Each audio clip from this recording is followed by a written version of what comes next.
Yeah, to my regulars. It's like, wait a second. Gates just dropped an episode yesterday. 156 was dropped on Monday, and it's like 16 hours later, and there's another episode already dropped. Wow, he came back from vacation with a little energy, a little fire. Yeah, why the hell not? I have some time. It's Tuesday. I guess I'll have to do the news at some point later. I'll figure that out. I always do. And but yeah, I wanted to jump on and have another episode with you guys. You would think that after a Disney trip where 9 days and 208,000 steps later, I want to just hibernate like a bear for a little while. But no, I mean, I have a renewed sense of fire when it comes to this hobby. I got to tell you guys, I mean, listen, life gets in the way, work gets in the way, the days get in the way of the days. But I mean, I'm feeling like I could do an everyday episode for those of you guys who have messaged me a bunch of times saying, get back to every day. I'm on the treadmill and I need you in my ear to keep the workout going. I don't know. I'm feeling it. I feel like, the hobby's got so much stuff going on, so many stories. I feel like I took that week off and while I was on vacation, I found myself thinking like, wow, I could do a whole episode on that, or this was a whole episode. Or, I mean, I really would love to chat about this, and this. Maybe even start with some, bringing some guests on, and going on some guest shows. So, I mean, I'll start off with that. I got a fun title, Who's Right in the Situation, and I do want some comments from you guys. I want to know what you think. It's a fun story. I've been kind of teasing this a couple episodes worth of a story that happened at East Coast National. But before I jump into that, yeah, I mean, if you want me to come on your podcast or you want to come on mine, send me a message. More importantly, I'm going to try something new today. It's one of those interesting things that I've thought about. I've been a repeat guest on Dr. Beckett's podcast, and I try to model a lot of what I do on him. He's a respected voice in the hobby. And I've always loved, the way that he does sort of like a point counterpoint with folks. It's one of the most fun times I have in the hobby is, just, back and forth with him, like a tennis match, and listening to him do that with other folks, other people who have been in the hobby, from different decades, different genres. And, while I'm not turning my content into his, one of the things that I like that he does, and one of the things that I may try to start doing here on this podcast is right at the very beginning, say the podcast is sponsored by somebody.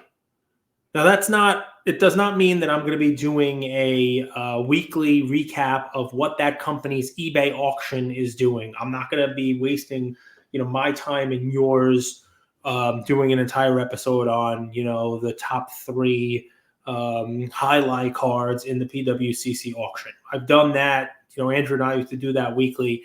And, while there was some value to it, it's not the kind of content that I love making. And I don't want to, do that. I do love bringing free content, to you guys.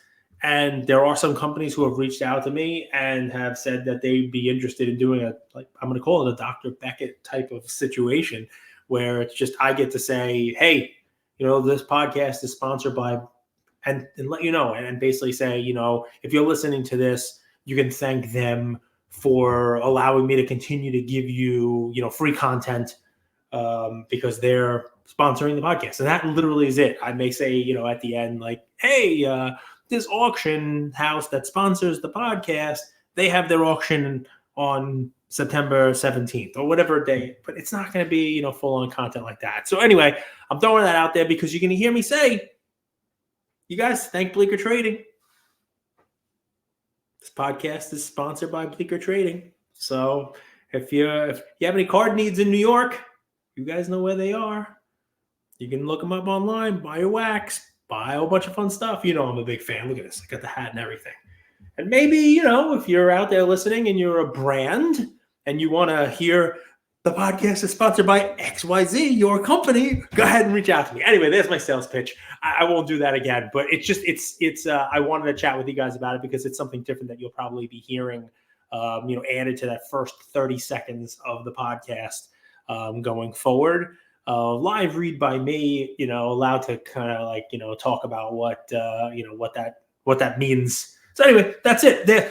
I don't want to waste more time on that. Everybody thank Bleecker Trading. All right, so here we go. Fun stuff, right? I was at the East Coast National. A lot of people were at Fanatics Fan Fest, and I was there too, but it's the East Coast National. And I had a good time. My son and I set up at a table and sold some cards. I think I've talked to you about this. I brought like a $1 box, only rookies and only numbered cards, color numbered, parallels, you name it. And, dads and sons were coming by like, oh, you got any CJ Strouds? And I'm like, do I? You're the first one to ask. I have 25 CJ Stroud rookies. How would you like them all for $15? Boom, here you go. Oh, you're a Yankee fan? You like Jason Dominguez? Here you go. I got 20 of his cards, $10. Oh, you want to pick out 100 cards from the $1 box? Sure, give me $15. And I left with no $1 box. I wound up giving it away. But giving it away, it's an interesting thing, how I wound up giving the remainder of the box. So I probably had, I don't know, $2,000 or $3,000 worth of cards in the box, and I left with $198 worth of sales. But I had a blast. So here you go. You ready? I learned a lot at that show. A little bit of the crazy hustlers were out in full effect. And what I mean by that is there were kids. Young teens, if I had to guess, 15 years old. And let me give you one story, okay? One story. A kid came up to the table. I was set up with a friend who sets up at a whole bunch of other shows. Wax Stars. Does not sponsor the podcast, but did give us part of the table, which is the Wax Stars. You guys can look them up. We were set up, at part of his table. And he's got a lot of great cards, and he's selling a lot of cards. And the kids walk up and say, okay, how much you want for this? How much you want for this? And then one kid says to him, well, what are you looking for? And the guy says, what do you mean, what am I looking for? What are you looking for? Oh, I'm looking for a Tua Prism in PSA 9, and I'll pay $15 for it. I don't know where he came up with that, but that's what he said to him. And he's like, I got you. And the kid leaves and comes back and says, here's your Tua Prism, $15, PSA 9. And he pays for it and gives him the PSA 9. I said, wait, don't go away, kid. Come back here. Did you just buy that card in this show? Yeah. I said, well, what, did you pay $12 for it, $10 for it? He goes, yeah, I paid $10 for it. So, well, you just went over there to another table, bought a card for $10, sold it for $15. Yeah, I made $5. I said, all right. Anything else to that story? He says, yeah, this one wasn't the easiest one. I said, well, what do you mean by that? He goes, a lot of times I'm able to buy the card and sell it for a couple dollars more. This one here, there was a little bit of a risk to it. I said, well, what was the risk? He said,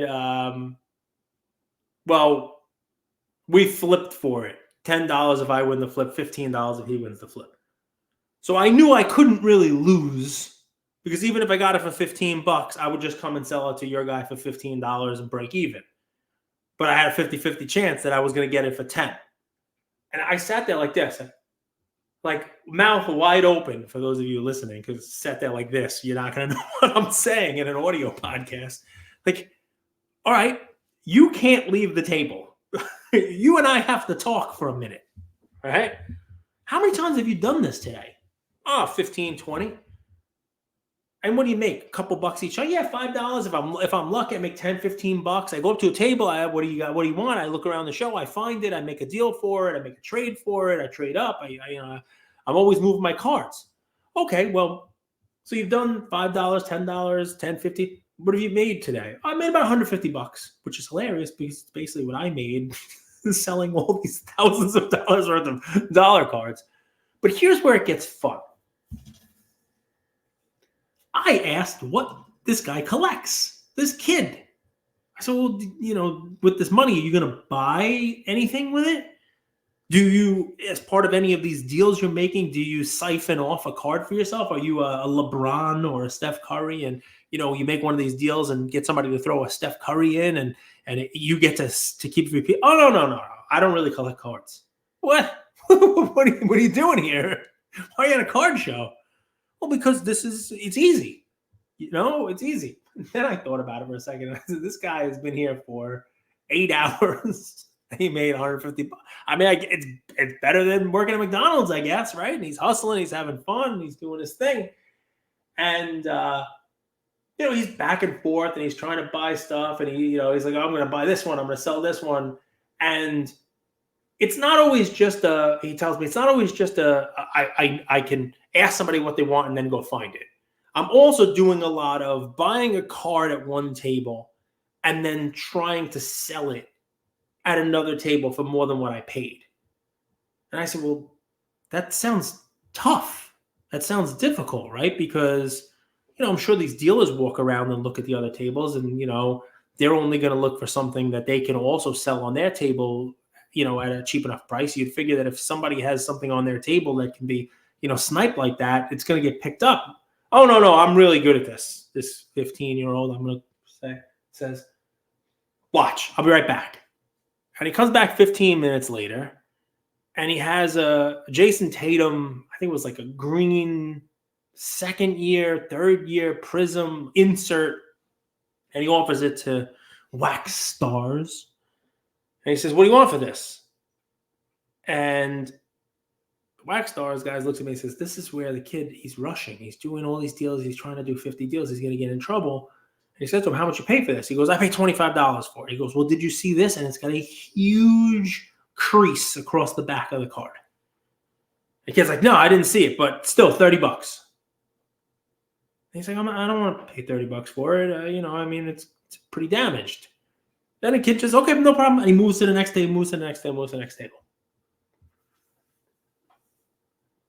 My son is watching all this go on with amazement and wonder, which of course scares the hell out of me. But he goes over to the kid's table to talk to him and comes back with a card I thought was hilarious that the kid sold him for $2. It was a fake Kaboom, like a Donald Trump Kaboom card. I mean, clearly fake, right? I mean, clearly a fake card. Donald Trump with a Kaboom. It didn't even look like, a legit Kaboom card. The back was sort of blank, and, it didn't have a brand on it, and, it's Donald Trump in a suit with the word Kaboom, But I thought it was hilarious. It's $2, and my son's like, I'm going to take this to school and piss off my teacher. Anyway, $2. Anyway, so we're wrapping up the day. There's about an hour left. This kid is coming back to the table a bunch of times. He has $40. He has this. He has a card. Wax Stars passes on it. He passes by. The Wax Stars guy says, hey, you still got that card? No, I moved it already. $40. And a guy comes over and says, get me my money back. Give me my cards back. So now what I mean by a guy is another dealer, an adult.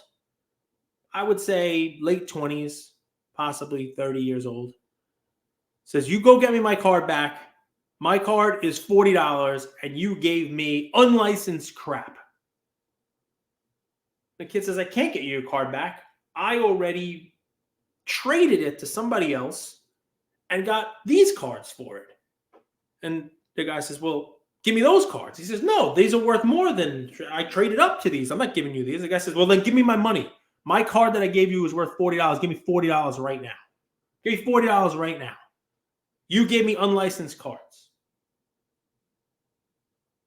Turns out that what happened was this kid went over to this dealer's table and offered up a bunch of different cards for trade for a card that was probably about $20. And part of the deal were more of these Donald Trump Kaboom cards. He had different versions of them. One where he was like, the ear was falling off. I mean, just different versions of these Donald Trump Kaboom cards. And this dealer took them in trade for a card. The kid then took the card and moved it to someone who had left the show. He had traded up and moved the cards around, you name it. And this dealer probably put the cards in his showcase, had a couple of people look at them and said, well, that's funny, but it's not licensed, so I'm not paying more than $1 for it, or $2 or whatever it is.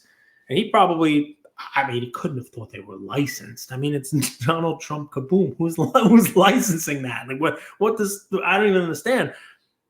But maybe this dealer thought he was going to be able to move them and couldn't move them. I don't know what he was thinking, but he now is yelling and screaming at this 15-year-old kid to give him his $40. I don't care what you do. If you don't have my card to give me back, give me this back. And the kid at first says, what are you talking about? Like, you made a trade. But the guy does not let up.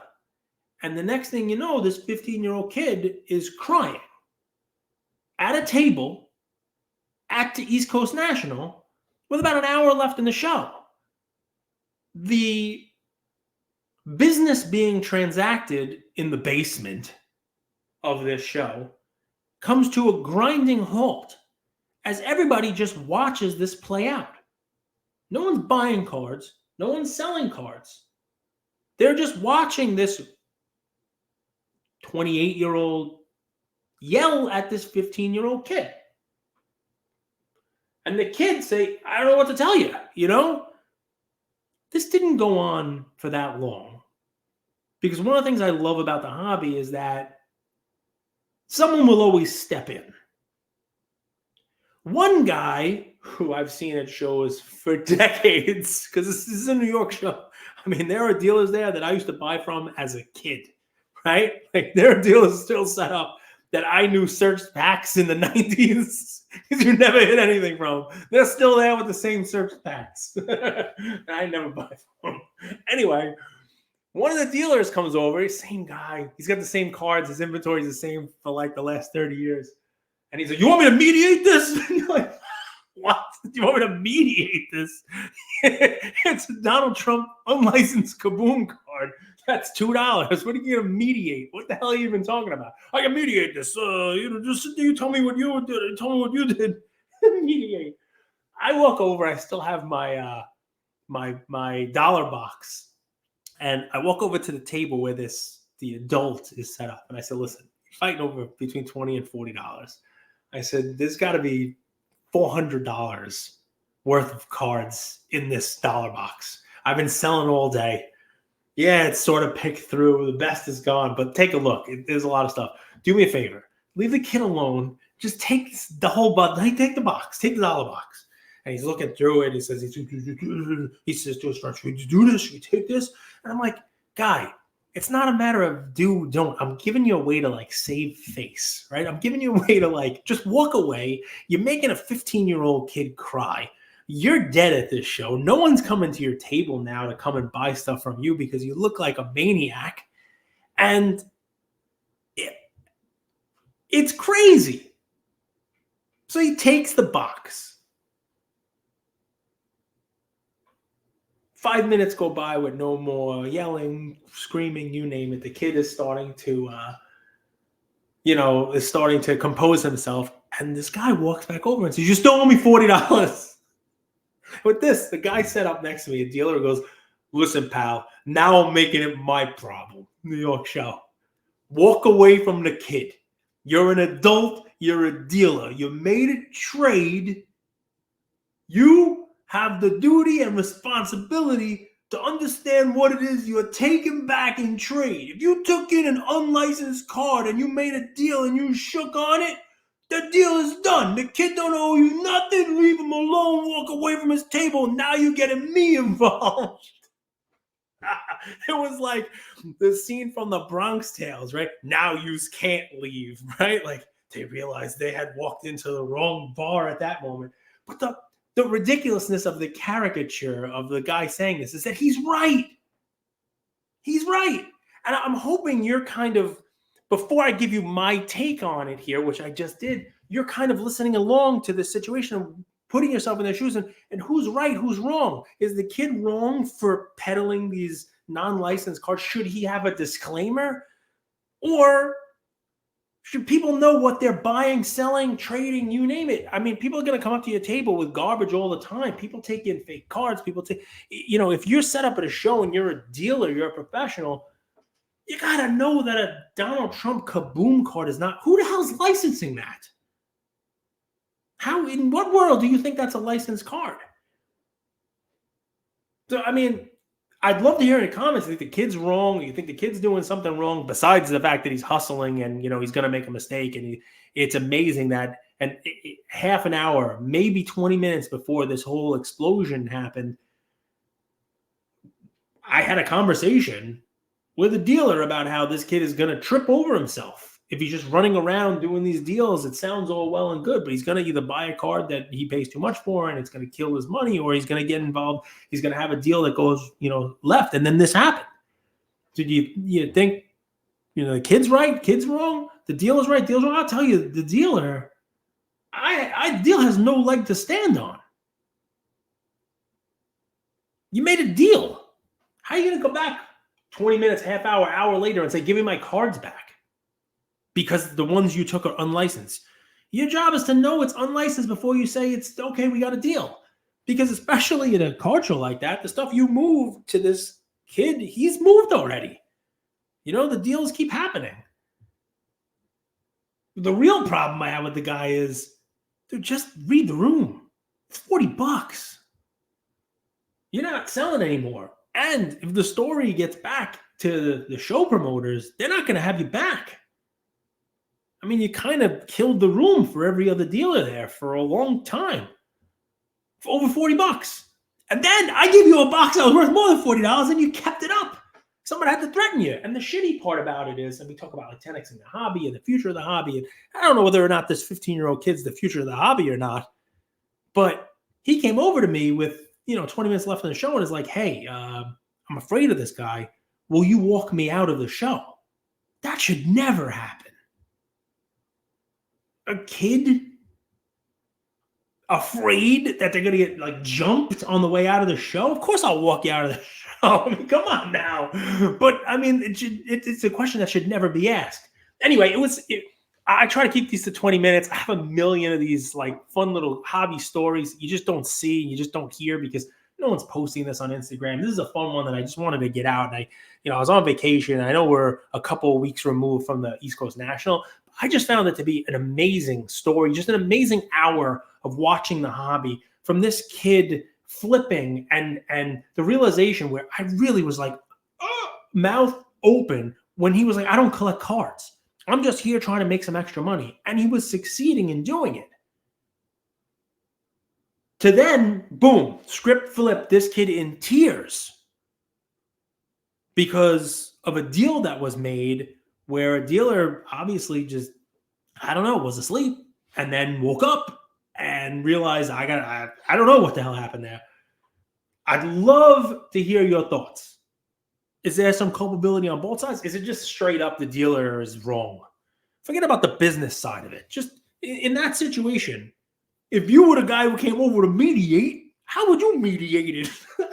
No, it's so funny because you think I sound crazy with this New York accent. Everybody there is a caricature of something. Everybody there is the Sopranos. When this guy came over, you didn't know what he was going to say. He stepped in the middle. You want me to mediate this situation? I'll mediate it. It was like too big of a word to come out with that dialect. It was just a surreal scene that had to be told in a podcast form. Sponsored by Bleecker Training. And there you go, guys. I hope you enjoyed this one. I'll be back soon. We'll do another episode. This is already 2 in 2 days. I'm having fun. Wait till I talk to you guys about some of the cards that I'm buying. Yep. Put my toes back in the buying water. Put my toes back in. We got to talk about some crazy prices that have happened. I'll tease another episode. The Star Jordan, guys. You guys know I own one of these. You guys know I don't want to spoil a whole episode. We're going to do a whole episode on that Star Jordan. Take a look at what some of those cards just sold for in the auctions ending this weekend. Golden had an auction end last night. Low grade versions of this card selling for a lot of money.